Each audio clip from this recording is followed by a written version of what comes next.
Hi everyone, and welcome to this video tutorial. Some of you might already recognize this image as it was the character that I created for my previous class, which was a Skillshare class, and that covered the whole character process right from thumbnails through to this finished end result that you see right now. And so this next class is pretty much a direct follow-on from the previous one, and it's going to be covering my whole colour process from this stage right through to a nice finished coloured design.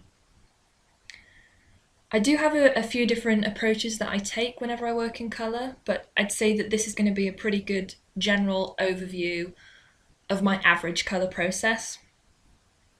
So whether you're working with a character like this or an environment, or both, a character in an environment, it's still a process that you can apply to pretty much any image. It's like just a good general overview. So as I said, this image right here is what we were left with at the end of my first class. And so it's ready to have some colour thrown at it, pretty much. And also, for the sake of beginners, I will try and actually explain why I'm making particular colour choices. I feel like my colour process has gotten pretty intuitive over the years in that I don't really think about it all that much, but I will try and explain it along the way. So for this image right here, obviously I've got to flag up that it's a pretty illustrative kind of character, you know, she's not photorealistic by any means. So for this tutorial, I won't be using any kind of photo textures, not that I have anything against them, they're awesome, but I just wanted to flag up that this painting is going to be straight up painting, there's no added textures on over the top. That might be a separate tutorial that I do in the future. So for this character, the colour palette that I have in mind is pretty much just a really natural one. I mean, you can see from what she's wearing, there's lots of cloth and leather and fur, and so it's mostly just going to be sort of natural browny, taupey kind of colours for the majority of her outfit. And then to contrast that, obviously if I do the whole thing with just browns, it's going to be a bit boring, so I still want to throw a pop of colour in there, so I might, you know, she's got her skirt down here, we might throw a bit of red on that, and it might be nice to contrast it with, I don't know, possibly a bit of colour on these stones right here, and you could have a nice bit of bounce light on it as well. So that's generally what's going on right now in my head. I want a nice, pretty much neutral palette with a few pops of colour just to add a nice contrast. One thing I want to mention just before we get started is to flag up the fact that the character is on her own layer, which is completely separate from the background. This is something that I made sure to do when I was sketching the character, just so that the colour process is a little bit easier and cleaner as well. So she's separate from the background, and then any colour work that I do is going to be on a layer above her, which I'm going to right click and select Create Clipping Mask.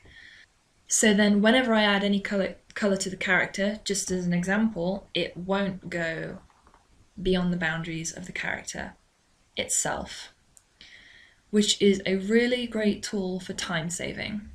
You know, you don't have to worry about going over the edges or anything. You can be kind of scruffy and it will still stay pretty neat, so I find that really useful, and I just wanted to flag that up before I actually get started. So finally, I'm actually going to start the colour process itself. With any image that I start in black and white, I can pretty much guarantee that the first thing I'm going to do is start adding colour on overlay layers.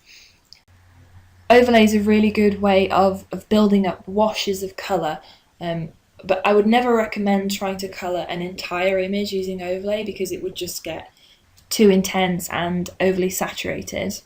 So I always like to think of it as being more of a starting point than anything. It's just giving you that first splash of colour that gives you something to work with. It's not necessarily going to look great, but it's a starting point, and then you can alter and tweak and build those colours up until you get the kind of result that you're after. It also takes a little bit of experimenting as well, because I'm not always 100% sure exactly what the colour is going to turn out like on an overlay layer. Overlay tends to stick to the darker values in an image, so you'll see here anything that's sort of a mid-grey through to a dark grey, the overlay really sticks to it and it can be really concentrated and saturated. And then any areas that are light grey through to white, it doesn't really stick to it all that much. And so you can kind of end up with these desaturated areas within the colour, which is why I wanted to flag up that it is a starting point and don't expect it to look great. I definitely have to say that this is like the ugliest stage of an image because you've got the discrepancy between where the colour is sticking and where it's not sticking, and the fact that I'm kind of experimenting along the way.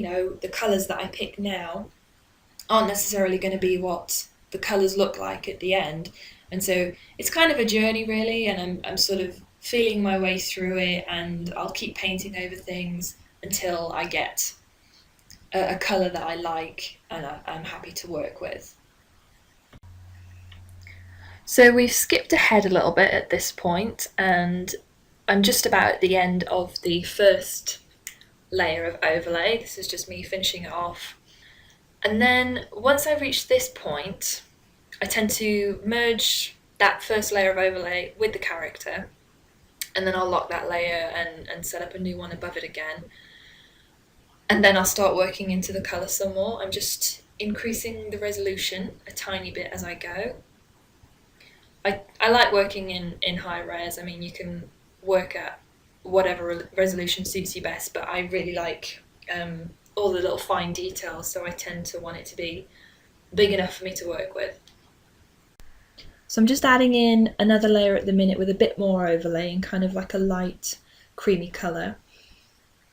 And it's just to add a bit more light to that area as well, and with it being a creamy kind of colour, it warms things up a little bit more, like her hair looks like a much warmer colour, and it helps to get rid of that whole slightly desaturated effect that you got from just having one overlay layer. So once I've got some base colours that are, kind of good enough to work with, I tend to start working on the face. I think it's pretty obvious from my work that I love painting faces, and it's always one of the first things that I focus on whenever I paint a character.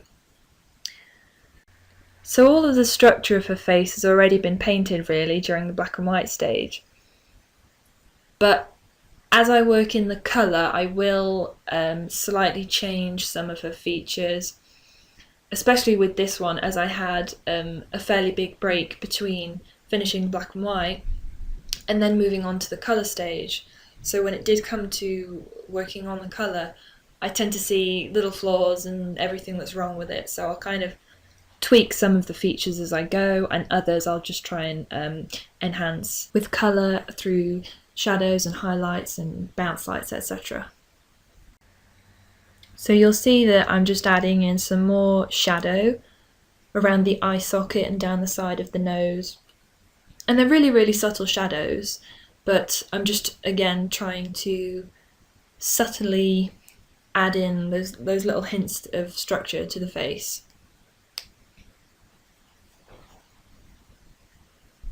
One of the things that I wasn't totally happy with was her eyes. They're kind of a little bit off, so I am going to spend a little bit of time tweaking those and correcting them as I go. Ideally, you want everything to be right in the black and white stage before you actually start adding colour. But it's not really surprising that when you have a break from it and you come back to it, you will notice things that aren't quite right. So if you're anything like me, then you will spend a bit of time tweaking things and just fixing them slightly as you go. So you may have noticed at this point, in case I didn't mention it, that I'm not working in overlay layers at the moment. These are just regular, normal layers with opaque paint.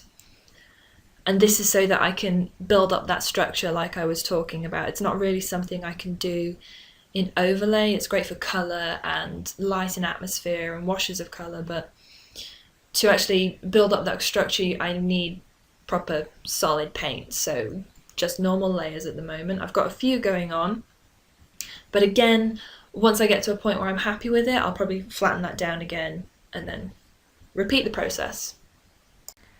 So you'll see that I'm still spending a bit of time tweaking her eyes, just trying to make sure that they look right and get her line of sight central. Whenever I alter specific features, especially the eyes, I'll spend a bit of time working on it and then I'll have a break. And then I'll come back and I'll look at it with a fresh pair of eyes, because then the mistakes just tend to stick out straight away.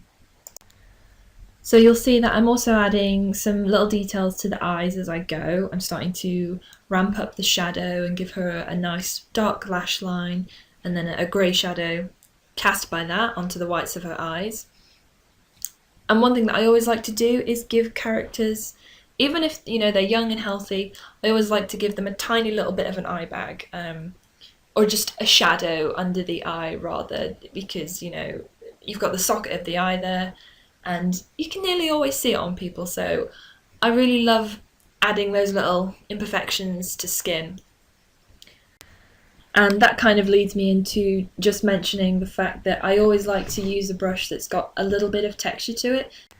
It doesn't have to be really textured by any means, but just something that's not a soft fuzzy airbrush. I really like chalky kind of brushes, just something that's got a little bit more interest to it or a little bit more shape. And I feel like you end up with, or personally I end up with, a much better end result. If I'd just use an airbrush, the skin would look plasticky and muddy, and I just don't feel like it's got as much personality to it as when I use something that's got a bit of texture and it adds a bit of interest to the skin. And I love chalky textured kind of brushes. So I'm just spending a little bit of time working into the shadows on the right hand side of her face, just cleaning them up in places and also trying to inject a bit of colour into them as well. Obviously I know that they're shadows, but they're still going to have colour in them and there's going to be light bouncing from her skin, so I don't just want them to be dark shadows void of colour. I find that adding in a bit of colour really helps with the form and it just gives a much better end result. So I'm just going back in with a little bit more overlay again. Like I said earlier, it's kind of a rinse and repeat thing for me. I will use a normal layer and then a bit more overlay and just keep swapping back and forth to build up the kind of palette that I want. And I'm just adding in a kind of desaturated peachy colour, I guess, just into the shadows and around her cheeks to give it a bit more warmth. And the reason that I'm using a muted peach is because it's an overlay layer, so overlay will naturally warm it back up anyway. If I started with the kind of orangey colour that I wanted, it would end up super saturated. One thing that I would always really recommend whenever it comes to painting skin is to really try and alter the shades that you're using. If you're adding a highlight onto the cheek and you started with a sort of neutral beigey kind of skin tone, when you add a highlight you could take it over so it's got a little bit more red in it and make it a more peachy colour. And if you're painting shadows, you can add in the tiniest bit of purple, and there's so many colours in skin: blues and greens, purples, peaches, reds, pinks. Don't be afraid to add a little bit more colour in there. I feel like you end up with a much better end result when you really vary the shades. Obviously you can use lighter or darker shades, but just try and make sure you're not using a lighter or darker shade of just one colour. Really try and vary your colours. Obviously you do have to do it in a really subtle way, really low opacity, otherwise you'll just end up with some really funky looking skin. But when you do it really subtly, you can end up with some really nice results. So I definitely recommend just experimenting a little bit and varying those colours. So you can see here that I'm starting to work on the hair a little bit, and at the moment I'm just taking a slightly warmer mid-brown shade and I'm just going over the areas that ended up looking a little bit desaturated after the first overlay layer. And I'm just using that warmer brown to warm up the hair colour in general and also start working on the shine and the shape of the hair. This is pretty stylised hair really. I'm not going to be using any specific hair brushes. I'm just using the same brush that I've been using throughout, a soft chalky one. And really, I always tend to paint the hair in sections like this. Obviously, it's all sort of grouped together, but there's the slices of hair that overlaps another section, and then each of those sections will have some shine and some shadow. So I always just try and give the hair a bit of a flow and a kind of uniform shape, I guess. And I paint hair much in the same way that I paint skin, really, in regards to the kind of colours that I choose. Obviously, hair colour is much more uniform than skin, but I'll still start with my base colour and then I'll gradually add in highlights in brighter and warmer tones, and I'll take those highlights right through to a really bright shine. And then on the sections of her hair where it's in shadow, I'm still adding shine, but I'm doing it in much more desaturated tones, so it doesn't have that sort of hot highlight feel to it, like it does on the crown of her head. And I know that I mentioned that I won't be using any specific hair brushes for this when I'm painting her hair. I just wanted to say that I'm still trying to mimic strands of hair, but I'm just doing it in a way that means I'm not actually, physically painting hundreds of thousands of strands of hair, because that would be slightly ridiculous. And I also think that it never looks as nice. I know there's a lot of hair brushes that do mimic, just lots of groups of strands. But I kind of feel that doesn't look the best, because when you look at a person's hair, it's not really what you see. You don't see all the thousands of strands unless, you're real up close. So I think you're better off maybe just saving a specific hairbrush and using it right at the end of the process to just kind of add like that nice final detail, or a really fine brush to just paint in a few strands. And then I think that looks way nicer and much more natural than just tons and tons of strands. I think that one of the questions that I get asked most often is, how do I blend my colours together? And I think you can kind of tell from this video really that I'm never just actively blending two colours together. I'm not slapping down some colour and then using the blur tool to sort of smudge them into one. I think you can see that my process is really, really gradual, and it's just a case of slowly layering everything up for me. So I'll start with my base colour, and then it's just a mixture of overlay layers and normal layers, and just building all of it up until I get this kind of result. I also don't really want it to be totally perfectly smooth porcelain skin, which is probably why I tend to stay away from using airbrushes. I like brushes that have a little bit of texture, so that then that translates into the skin, because skin has texture and imperfections, and I really love that about painting skin. So whilst I am trying to blend everything together nicely, it's not my goal to have it just completely airbrushed. I think it ends up just looking a bit plasticky and not as interesting as skin with a bit of texture. So I'm almost at the end of the process of colouring her face at this point. I'm just going in and adding a few last little highlights and a little bit more colour to her lips and her cheeks to give her a bit more of a flush. And then once I'm happy with that, I can finally relent and move on to the rest of the figure.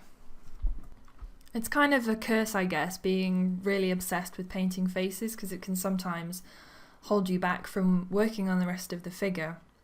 But I can't deny that I love it. I absolutely adore painting faces. I know people who hate having to go into any kind of detail, but I love it. I'm totally an illustrator at heart, so I really, really revel in painting all the little fine details and finessing everything.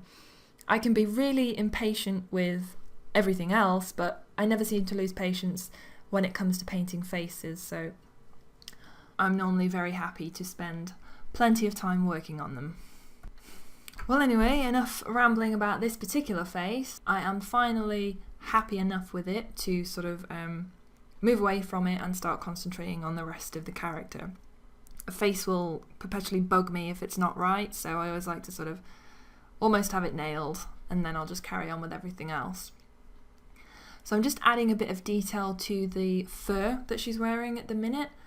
I'm still using the same brush, and it's just a case of just really sloppily adding in a bit of detail, really. I mean, that's the funny thing about my work.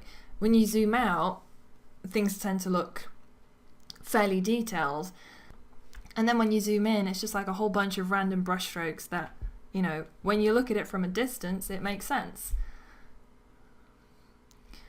And to be honest, it's kind of because I'm a little bit lazy. Like I mentioned earlier that I haven't used any photo textures in this painting. I could do, but I find it just as easy really to sloppily lay down a few strokes and call that a texture. You know, there are instances where it's absolutely called for that I need to use photo textures, but for this, being so illustrative really, I don't think it really needs it, so in this instance, I'm just not opting to use any of them. Oh, I lied to you guys. I said I was done with the face, and now I'm working back on the face. But I suppose what I'm doing at the minute actually relates more to lighting than just specifically being on the face. I'm adding a bit of atmospheric bounce light, I guess. I absolutely love bounce lights and rim lights, and I will add them whenever and wherever I can because I just love them. I really think they bring out the form of the character and they give it so much more life. I love them. Obviously with this character, she's just done a pretty plain white background, so there's not going to be a specific colour that's being cast onto her, but I still want her to be lit even in the shadows, so I'm adding a sort of desaturated kind of warm grey colour down this side of her body, on the side of her face, and you can see I've also added it to her hair as well. And I just think it gives it so much more dimension, and like I said, I just love lighting in general, and I just want to light everything and make it pretty, and it's just so much fun, so I just want to light everything. So I've skipped ahead a tiny bit here, and I'm just moving on to her hand at the moment. And what I'm trying to do here is, you can still sort of see some of the sketch lines from when I originally drew out the character, and it's kind of got a bit of a pixelated edge in certain places. And I just want to sort of smooth that out really, and give a bit more structure and colour to her hands. So hands were always a bit of a nightmare for me, so I would, you know, try everything humanly possible to avoid painting them, but unfortunately there's no real way to miraculously get better at painting hands unless you just put in the work and do some practice. So paint them. I still screw them up all the time. Hands are still incredibly complicated appendages, but I feel like I can fudge my way through it most of the time these days, so I guess the practice sort of paid off in the end. Just moving on to the red cloth at this point and spending a bit of time fixing that up. It's still got that kind of slightly desaturated feel to it around the highlights from when I first used the overlay on this section.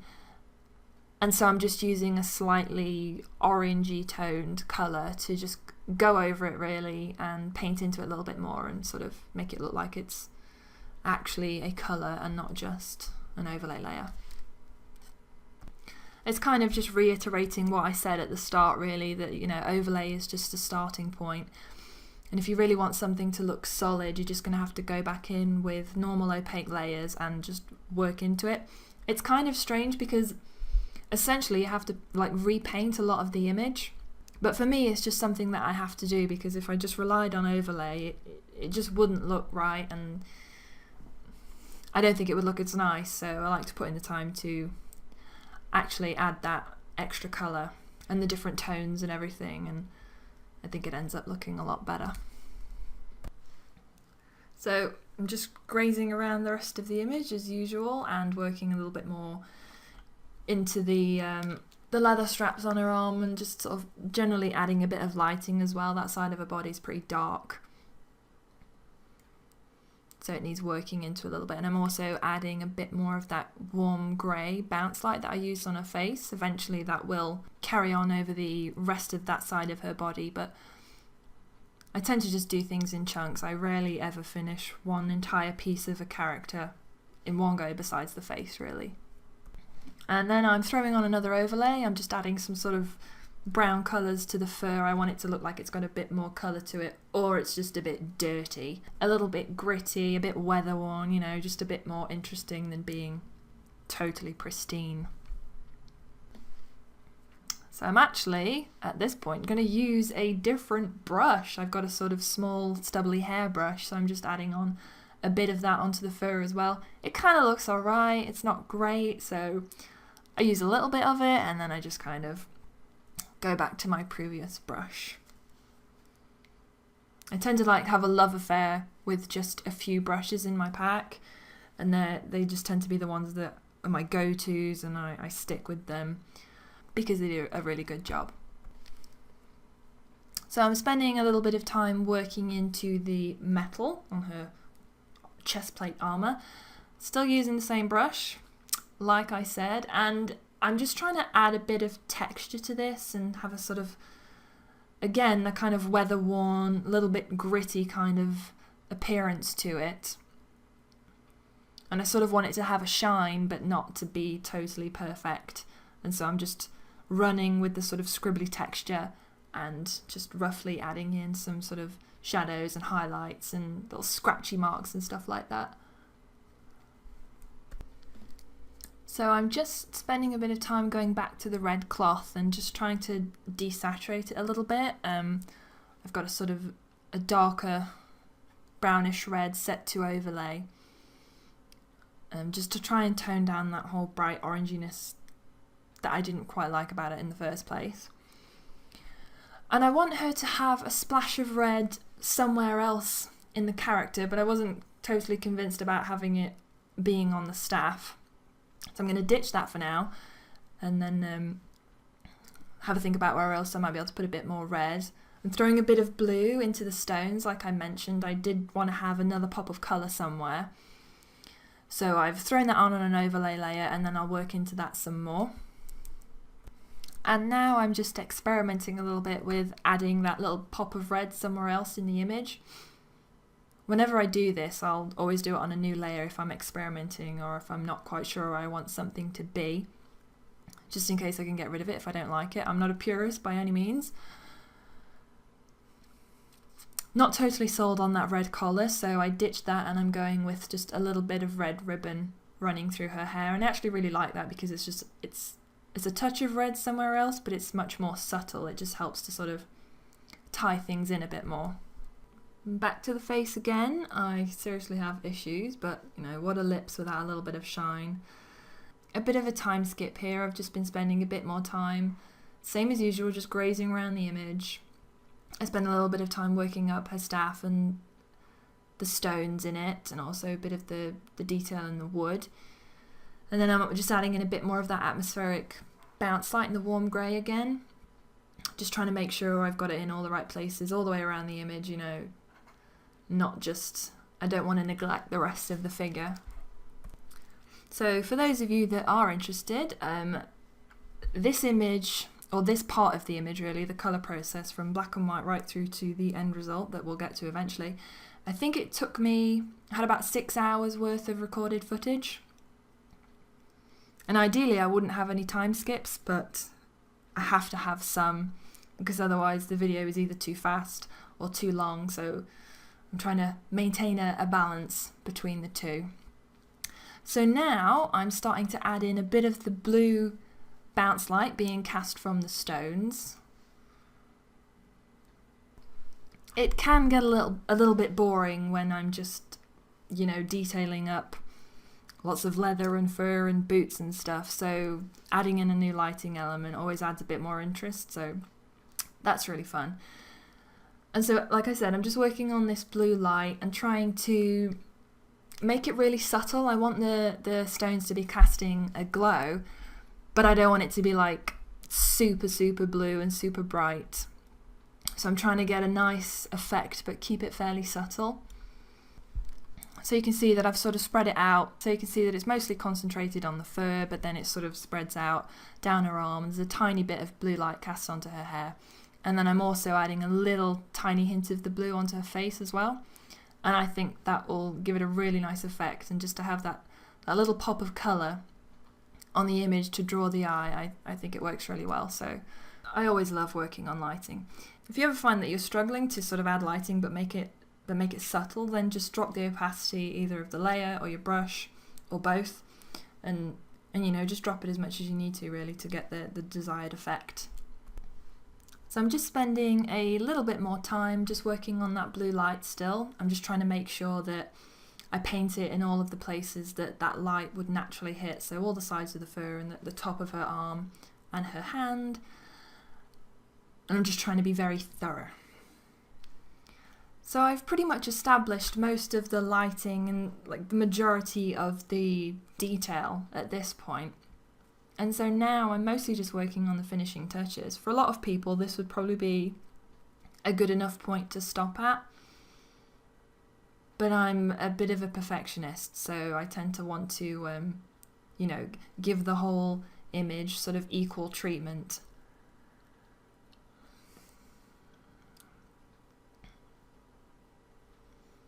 I mean, you can see the difference there between the boots. It's not a massive difference, but to me it makes me feel better about the image to have just spent a little bit more time giving everything a little bit more love, I guess.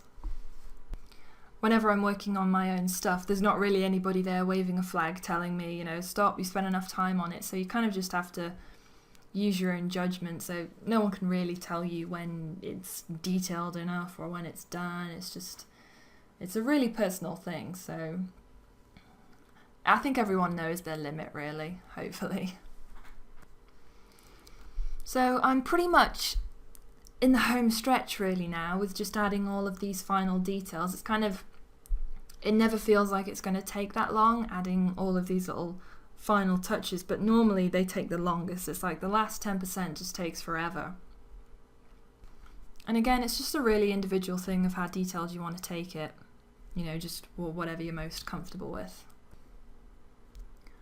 Still using the same brush as before, really, just gradually carving out little details. I'm not trying to sort of perfect everything, but I just want to give most things just that tiny bit of detail so that everything sits together, you know, fairly well. I don't want one thing to really stand out as, oh, that's the bit that I got really lazy with. So we're just going to be hopping around the image really, because at this point I'm just grazing all over the place, just trying to work up all the last little finishing touches that take a lifetime. So I'm adding a bit more detail to her staff, just with a few more scratches and stuff, so it looks like it's had a few, chunks taken out of it.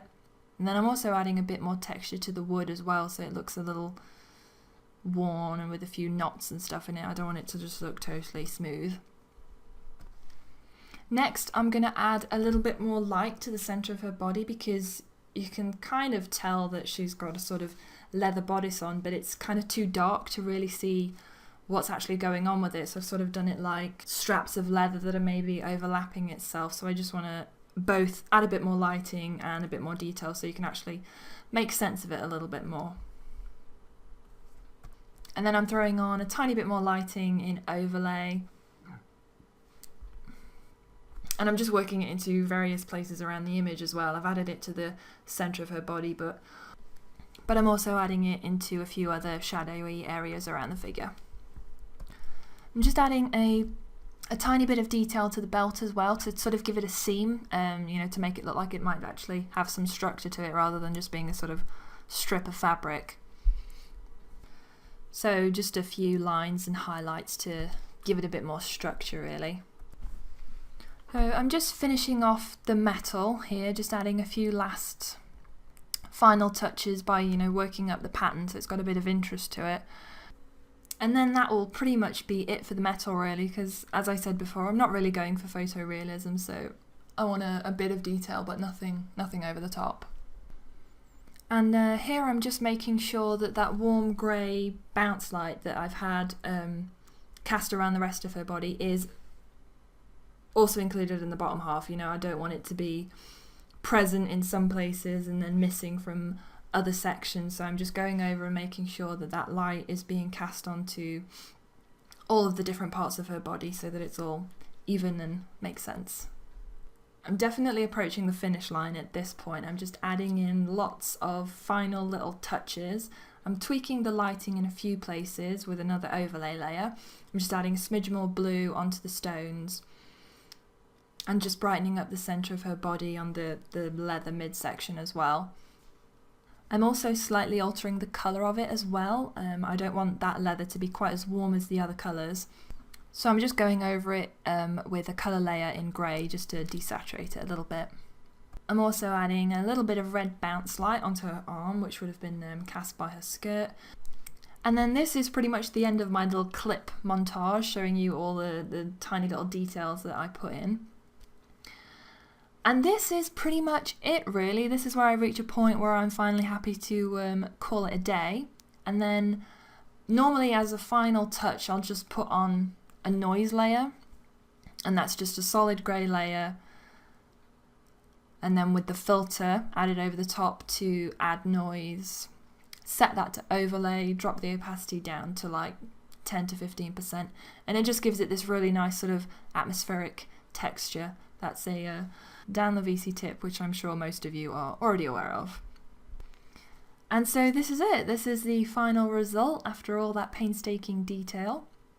I hope that the tutorial was helpful and that I explained everything well enough for you guys.